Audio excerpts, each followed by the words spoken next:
Hi Talia, my name's Chrissy Gibson. I'm here to peer review your essay. So let's just start with your introduction paragraph. I do have some things I want to mention here. I'd like it if you were to switch the acronym right here, with sudden infant death syndrome. I have a feeling that it would just pop a bit more.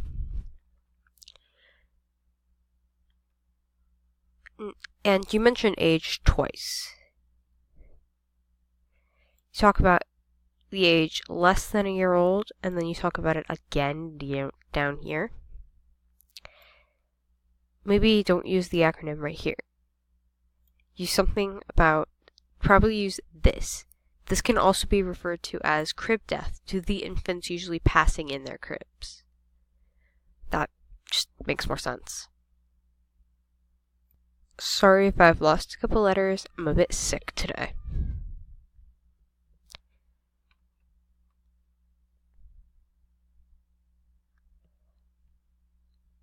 Don't talk about one factor up here. If you're going to talk about the factors, list all the factors you talk about in the essay. After reading your essay, I know that you talk about more than just laying on your back.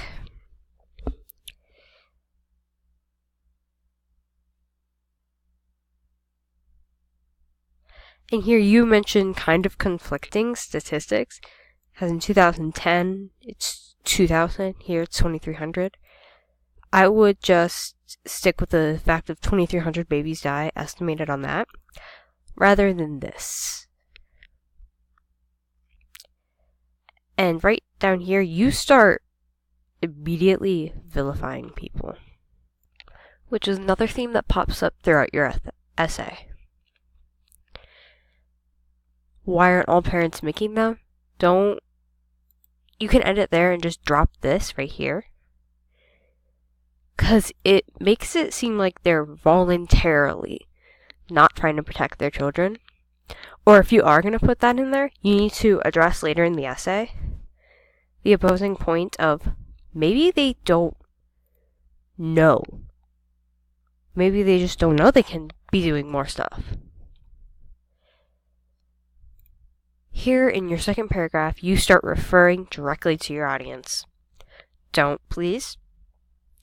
Not everyone who reads this is going to directly have a child. And you don't even, throughout the essay, refer to the audience the whole time. There are quite a few places where you just go and be kind of a neutral background. Not you, but they, them. And here you're going you. You could change it to being a parent means being selfless, turning in the old selfish life for a new one. A new life fully dedicated to the child. You also refer to infants as little ones quite a bit, which I kind of find funny, but that really has nothing to do with this, because I do the same thing.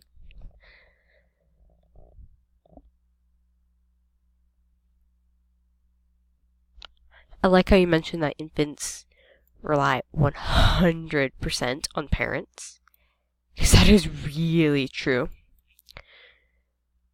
This is good, and this should be mentioned in the first paragraph as well, and get repeated down here. Because you, up in the first paragraph, make it seem like it can be prevented 100% at all times. But there are many ways to reduce the possibility. Here, in this sentence right here, you get really confusing. You talk about how many times it can be related back to the parents being slightly at fault, which is kind of wonky. You should change it to either have it reference that the parents can be at fault most of the time, or most deaths. No, that wouldn't work. But actually, yeah, drop the slightly at fault. Many times it can be related to the parents being at fault.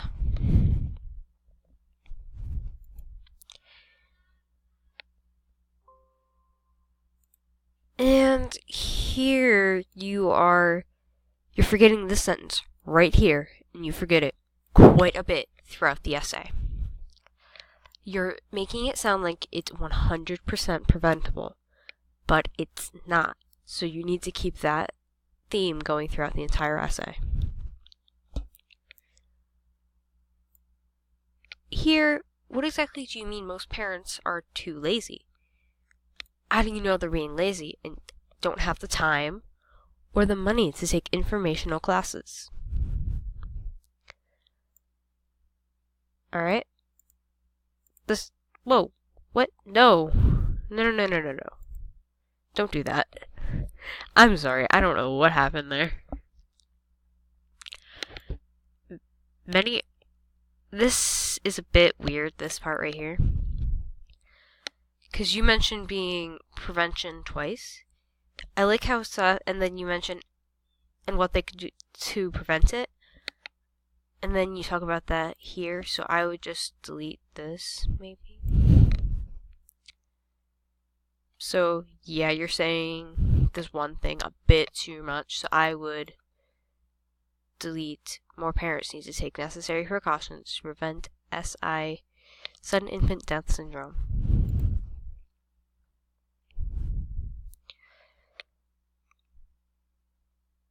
Okay.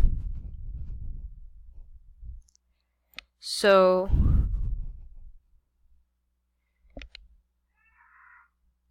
switch prevent and learn what it is, because that just messes with the flow.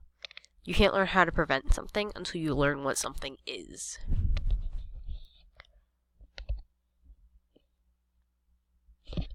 How do you know they don't want the resources? A lot of times, as I mentioned earlier, they can't afford or don't know the resources are available to them. Okay. Yeah. As I previously mentioned, if you're going to talk about down here other ways that infant death syndrome can have happened, you can't mention one specific way. You have to mention them all or none in that first paragraph. Good right here. Though, maybe toss something else at the end so you're not just ending with a quote, because that's a bit of a... You can't see me, so I can't do a hand motion. That's a bit of a... Yeah, I just try to put something else there. I can't find a way to explain this without hand motion. Alright, she's misinformed or ignorant. I know that down here, you mentioned why they believe this, but if you're going to have this sentence up here, you need to place this up there too. Use it twice, because this is so confusing. Alright, so why do they believe that? And then you just go on to talk about why they can't do that. You're going to need to combine these paragraphs. Alright. Let's talk about this right here. You need to cut from the beginning and just talk about this nap thing, because this is confusing. Babies who have been properly placed on their back for most sleep, but are then placed on their stomach randomly, it's weird, because it just doesn't flow right. But if you just talk about how babies who are usually on their back, but are allowed on their stomach for perhaps an occasional nap, are at an extremely higher risk, would make the most sense. And then talk about why they're more at risk. Because it sounds like they're more at risk than an infant who always sleeps on their stomach. But you just jump straight into premature babies. And I like how you properly explain everything here.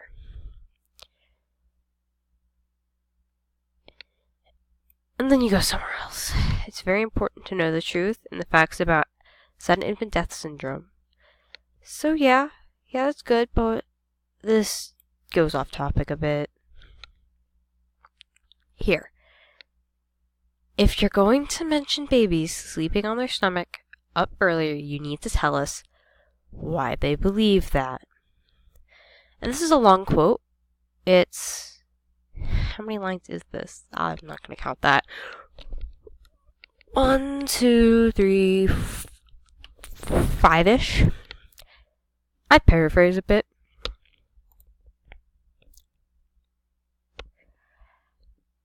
Okay, you're vilifying again. More parents would know the risks of laying their children on their stomach if they took the time to attend the recommended classes offered to them during the prenatal phase. You can't vilify people, because there's also the thing, they may not have the money, or they may not realize if it's free. They may not straight have the time to attend. They may not even know it's offered. You can't just assume they consciously made this choice.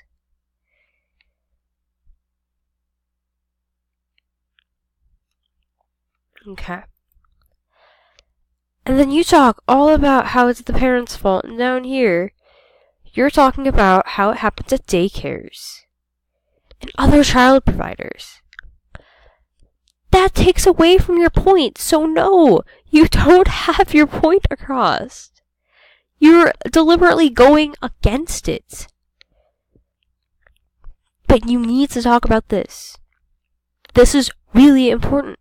So mention it throughout the entire essay, or find a way to make it sound like it's not just the parents' fault. Again, you're referring to your. This is not supposed to be a big persuasive essay. This is a research essay. But it is supposed to go somewhere. You're not supposed to just start somewhere and, no, dear, I'm going to do something again, aren't I? No, I didn't. Okay.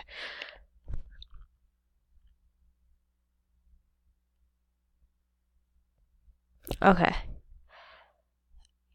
Make sure you relate this to this back to how this leads to sudden death syndrome. You don't mention that at all in this paragraph. So, does the fluctuating body temperature, is that one way they could die? It needs to be tied back to your original thesis. And your conclusion seems solid. You just need to stop referencing people within it. I don't think you did, though, so that's actually... But yeah, this is actually pretty good. You just need to reference the fact that it's not just parents down here. I'm assuming this is your conclusion. It seems pretty solid, but you're not summarizing the entire paper in it, or dropping any new facts. You're just kind of restating your thesis. And your thesis misses something you wrote about in the paper. Alright, I'm gonna have to... References! No! You don't need it bullet pointed.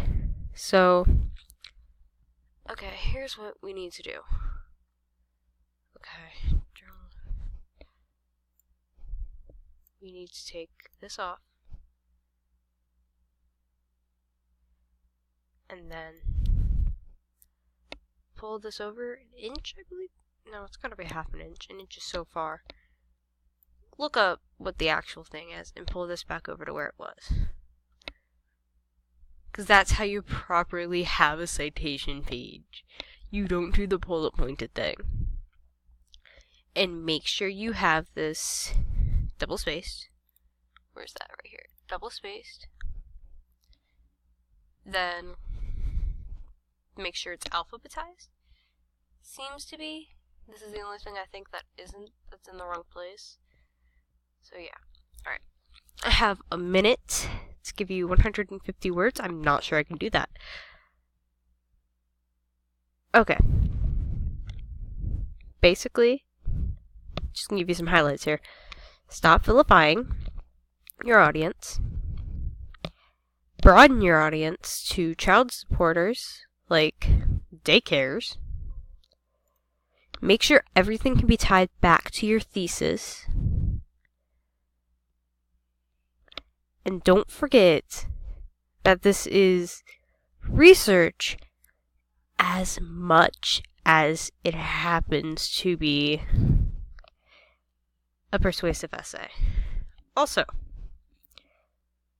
did you have a primary source? I don't remember seeing a primary source. Make sure you have one of those. I think I'm out of time now, so...